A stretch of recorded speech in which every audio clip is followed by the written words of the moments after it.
Hakuna kitu mbaya kama kupiga luku alafu upande sinki. Lakini leo ilibidi. Leo nakwambia mti yangu, God alikuwa ameamua kujibu maombi yangu. So mti yangu, mimi singepanda mat. So mimi nilichukua sinki teke stima ndo to avoid traffic ya Kanairo hadi location. Na location ni wapi? Brickwood Apartments, Tribal Bistro. Muda si teke, mti yangu nikafika location. Kwenda kushuka, usikia hadi nililemewa bana, karibu hadi suti iraruke. Na shughuli ilikuwa imenileta hapa, singekubali nitoke. Kama kawa, sio mimi ni oversize. So lazima walking style kwetu ya pink. Kufumba na kufumbua macho, nikajikuta huko ndani ya Tribal Bistro. Lakini ile design hii base ilikuwa imeweza, iliniacha tu mdomo wazi. It's been a while, kabla nijikuteria za Kibombay design. Hadi Patelo na D pale wanashindwa, mjamaa rada yake. Lakini yeye ni husu.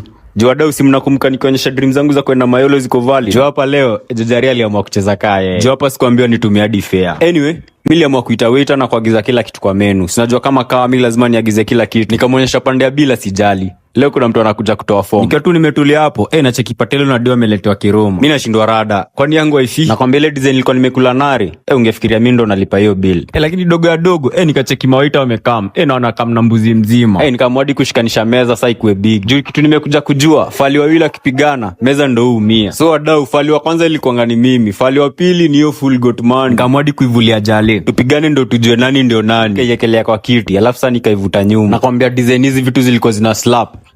Wewe wacha. Lakini nikiendelea tu kuminya, nikapigiwa tenje. Supa kanionyesha amefika. Nikaamua kwambia Jajari alhamdulillah. Lakini design alifika. Rada, top shotter. Mimi nashindwa rada. Kwa nini amekuwa black market? Mbonze.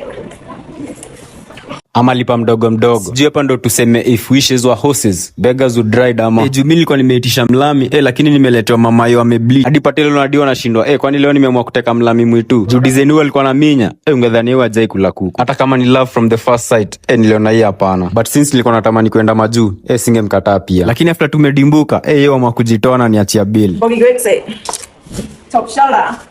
Mimi ndo niliacha hapo nikijionyesha enyewe pwagu upata pwaguzi. Na dream zangu za kwenda majuu zimezima tu hiyo design. Anyway,